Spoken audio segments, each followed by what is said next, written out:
ಅತ್ಯಂತ ಸರಳ ಸಂಪನ್ನಗೊಂಡ ಮಸಬ ಹಂಚಿನಾಳ ಮಾರುತೇಶ್ವರ ಕಾರ್ತಿಕೋತ್ಸವ. ಕೊಪ್ಪಳ ಜಿಲ್ಲೆಯ ಕುಕನೂರು ತಾಲೂಕಿನ ಮಸಬ ಹಂಚಿನಾಳ ಮಾರುತೇಶ್ವರ ದೇವಸ್ಥಾನಕ್ಕೆ ತನ್ನದೇ ಆದ ವಿಶೇಷ ಇತಿಹಾಸವನ್ನು ಒಳಗೊಂಡಿದ್ದು, ಕಾರ್ತಿಕೋತ್ಸವಕ್ಕೆ ರಾಜ್ಯದ ಲಕ್ಷಾಂತರ ಭಕ್ತಾದಿಗಳು ಸಮ್ಮುಖದಲ್ಲಿ ನೆರವೇರಿತು. ಈ ದೇವಸ್ಥಾನಕ್ಕೆ ಸಾವಿರಾರು ದಶಕಗಳ ಇತಿಹಾಸವಿದ್ದು, ಇಲ್ಲಿಯ ದೇವಸ್ಥಾನದ ಮಾರುತೇಶ್ವರನ ಮೂರ್ತಿಯು ಈ ಗ್ರಾಮಕ್ಕೆ ಸಂಬಂಧಿಸಿದೆ. ಪಕ್ಕದ ಇಟಗಿ ಗ್ರಾಮದಲ್ಲಿ ಮಾರುತೇಶ್ವರನ ದೇವಸ್ಥಾನದಲ್ಲಿ ಪ್ರತಿಷ್ಠಾಪಿಸಲು ಗ್ರಾಮಸ್ಥರು ತೀರ್ಮಾನಿಸಿ, ಮಸಬ ಹಂಚಿನಾಳ ಸಮೀಪದ ಮಜ್ಜಲಬಾವಿಯಿಂದ ಉದ್ಭವವಾದ ಈ ಮೂರ್ತಿಯನ್ನು ತರುವ ಸಮಯದಲ್ಲಿ ಬಂಡಿಯ ಇರಿಸು ಮುರಿದು ಮಾರುತೇಶ್ವರನು ಅಲ್ಲಿಯೇ ಉಳಿದು ಬಿಟ್ಟನು. ನಂತರದಲ್ಲಿ ಇಟಗಿ ಗ್ರಾಮಸ್ಥರೆಲ್ಲರೂ ಸೇರಿ ಮಾರುತೇಶ್ವರನನ್ನು ಬೇರೆ ವಾಹನದಲ್ಲಿ ತೆಗೆದುಕೊಂಡು ಹೋಗಲು ಎಷ್ಟೇ ಪ್ರಯತ್ನಿಸಿ ಹಗ್ಗವನ್ನು ಹಾಕಿ ಮೇಲೆತ್ತಲೂ ಪ್ರಯತ್ನಿಸಿದರು. ಮಾರುತೇಶ್ವರನ ಮೂರ್ತಿ ಏಳದೆ ಅಲ್ಲಿಯೇ ಉಳಿಯಿತು. ಈ ಮೂರ್ತಿಯು ಇಟಗಿ ಮಹೇಶ್ವರ ದೇವಸ್ಥಾನದ ಮಹೇಶ್ವರ ದೇವಾಲಯಕ್ಕೆ ಮುಖ ಮಾಡಿ ಕುಳಿತಿದ್ದು, ಇಲ್ಲಿಂದ ಇಟಗಿ ಗ್ರಾಮಕ್ಕೆ ತೆಗೆದುಕೊಂಡು ಹೋಗಲು ಆಗದರಿಂದ ಮಾರುತೇಶ್ವರನನ್ನು ಮಸಬ ಹಂಚಿನಾಳ ಗ್ರಾಮಸ್ಥರು ಆ ಜಾಗೆಯಲ್ಲಿಯೇ ದೇವಸ್ಥಾನ ನಿರ್ಮಿಸಿದರು. ನಂತರ ಪಟಾಣರ ಹಾವಳಿಯಲ್ಲಿ ಪಟಾಣರು ಈ ಗ್ರಾಮಕ್ಕೆ ಮುತ್ತಿಗೆ ಹಾಕಿ ಗ್ರಾಮದ ಈ ದೇವಸ್ಥಾನದಲ್ಲಿ ಬೂಟು ಕಾಲಿನಿಂದ ದೇವಸ್ಥಾನದ ಮೆಟ್ಟಿಲು ಹತ್ತಿದ್ದರಿಂದ ಹತ್ತಿದ ಕೆಲವೇ ಕ್ಷಣದಲ್ಲಿ ಪಟಾಣ ನಾಯಕನ ರಕ್ತಕಾರಿ ಸತ್ತ ಈತನ ಜೊತೆ ಇದ್ದ ಇನ್ನೊಬ್ಬನು ಮೆಟ್ಟಿಲು ಏರುವ ಮುನ್ನವೇ ಕಣ್ಣು ಕಳೆದುಕೊಂಡನು. ನಂತರ ಆತನು ತನ್ನ ತಪ್ಪಿನ ಅರಿವಾಗಿ ಆ ದೇವಸ್ಥಾನದ ಸ್ವಾಮಿಗೆ ಬೇಡಿಕೊಂಡು, ನಿನಗೆ ಬೆಳ್ಳಿಯ ಶರ್ವಾನಿ ಮಾಡಿಸಿಕೊಡುತ್ತೇನೆ, ನಂತರ ನಿನ್ನ ಸೇವೆ ಮಾಡುತ್ತೇನೆ ಎಂದು ಬೇಡಿಕೊಂಡ ಸ್ವಲ್ಪ ಕ್ಷಣದಲ್ಲಿಯೇ ಕಣ್ಣುಗಳು ಬಂದವು ಎಂದು ಇಲ್ಲಿನ ಹಿರಿಯರು ತಿಳಿಸಿದರು. ಈ ದೇವಸ್ಥಾನದ ಮಾರುತೇಶ್ವರನಿಗೆ ಪ್ರತಿದಿನ ಪ್ರಾತಃ ಕಾಲ 4 ಗಂ ಪೂಜೆ ನಡೆಯುತ್ತಿದ್ದು, ಇಲ್ಲಿಗೆ ಬರುವ ಲಕ್ಷಾಂತರ ಭಕ್ತಾದಿಗಳ ಸಂಕಷ್ಟವನ್ನು ಪರಿಹರಿಸುತ್ತಾನೆ ಎನ್ನುವುದು ಸತ್ಯ. ಯಾರೇ ಭಕ್ತಾದಿಗಳಾಗಿರಲಿ ಈತನಿಗೆ ಯಾವ ಬೇಡಿಕೆಯನ್ನಿಟ್ಟು ಬೇಡಿಕೊಂಡರೂ ತಮ್ಮ ಮನೆ ಸಮಸ್ಯೆಯಾಗಲಿ, ದೆವ್ವಭೂತ ಹಿಡಿದವರಾಗಲಿ ಹಾಗೂ ಯಾವುದೇ ವೈಯಕ್ತಿಕ ಸಮಸ್ಯೆಗಳಿಗಾಗಲಿ ಹಾಗೂ ತಮ್ಮ ರೋಗ ರುಜಿನಗಳನ್ನು ವಾಸಿ ಮಾಡಿಕೊಳ್ಳಲು ಬೇಡಿಕೊಂಡು ಅಲ್ಲಿಯೇ ಉಳಿದು ತಮ್ಮ ಸಮಸ್ಯೆಗಳು ಪರಿಹಾರವಾದ ನಂತರದಲ್ಲಿ ತಮ್ಮ ಗ್ರಾಮಕ್ಕೆ ತೆರಳುತ್ತಾರೆ. ಈ ಮಾರುತೇಶ್ವರನಿಗೆ ಎಲ್ಲಾ ಜಾತಿ ಜನಾಂಗದವರು ನಡೆದುಕೊಳ್ಳುವುದು ಇಲ್ಲಿನ ವಿಶೇಷ. ಯಾವುದೇ ಜನಾಂಗದವರಿರಲಿ ಇಲ್ಲಿ ಭಕ್ತಿಯಿಂದ ನಡೆದುಕೊಂಡರೆ ಅವರ ಇಂತಹ ಹಲವಾರು ಸಮಸ್ಯೆಗಳಿಂದ ಮುಕ್ತಿ ಪಡೆಯುವರು ಎಂಬ ನಂಬಿಕೆ ಇದೆ. ಈ ಕಾರ್ತಿಕೋತ್ಸವಕ್ಕೆ ನಮ್ಮ ರಾಜ್ಯವಲ್ಲದೆ ಪರ ರಾಜ್ಯದಿಂದ ಹಾಗೂ ಕಲ್ಕತ್ತಾ, ಮಹಾರಾಷ್ಟ್ರದಿಂದ ಭಕ್ತಾದಿಗಳು ಒಂದು ದಿನ ಮೊದಲೇ ಬರುತ್ತಾರೆ. ಒಟ್ಟಾರೆ ಸಡಗರ ಸಂಭ್ರಮದಿಂದ ಕಾರ್ತಿಕೋತ್ಸವ ನೆರವೇರಿಸಲಾಯಿತು. 70 ರಿಂದ 80 ಸಾವಿರ ಜನಸಂಖ್ಯೆ ದರ್ಶನ ಪಡೆದು ಪ್ರಸಾದ ಸೇವೆಯನ್ನು ಸ್ವೀಕರಿಸಿದರು ಎಂದು ಹಿರಿಯ ಮುಖಂಡರು ಶಂಭು ಜೋಳದ ಮಾಧ್ಯಮದೊಂದಿಗೆ ಮಾತನಾಡಿದರು.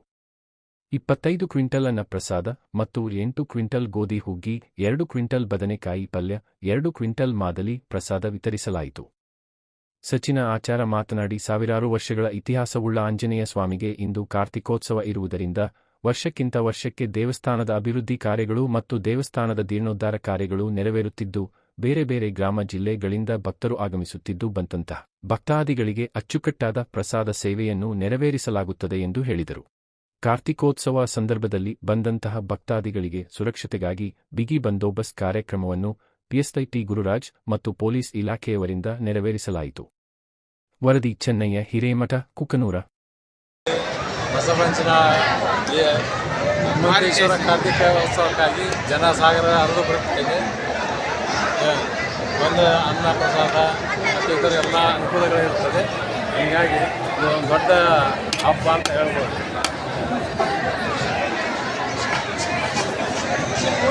ಇದ್ರ ಬಗ್ಗೆ ಅನಿಸಿಕೆ ಹೇಳ್ರಿ, ಏನು ಅನ್ಸುತ್ತೆ ಜಾತ್ರೆ ಬಗ್ಗೆ ತಮಗೆ?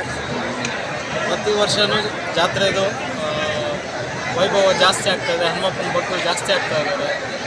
ಪ್ರತಿ ವರ್ಷಕ್ಕಿಂತ ಈ ವರ್ಷ ಏನು ಅನ್ಸುತ್ತೆ ನಿಮಗೆ? ಪ್ರತಿ ವರ್ಷದಿಂದ ಈ ವರ್ಷ ಜಾಸ್ತಿ ಆಗಿದ್ದಾರೆ ಭಕ್ತಿ ಜಾಸ್ತಿ. ಈಗ ಒಟ್ಟು ಜನಸಂಖ್ಯೆ ಜೀರ್ಣೋದ್ಧಾರ ಕೂಡ ಆಗ್ತಾ ಇದೆ ಗುಡಿದು, ಹಾಗಾಗಿ ಭಕ್ತರು ಕೂಡ ಜಾಸ್ತಿ ಆಗ್ತಿದ್ದಾರೆ.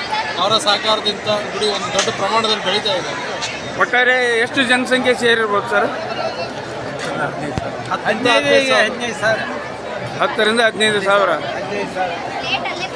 ಇನ್ನೂ ಹೆಚ್ಚಿನ ಜನಸಂಖ್ಯೆ ಕೊಡುವ ಸಂಭವ ಇದೆ.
ಮಾಡ್ತಾರೆ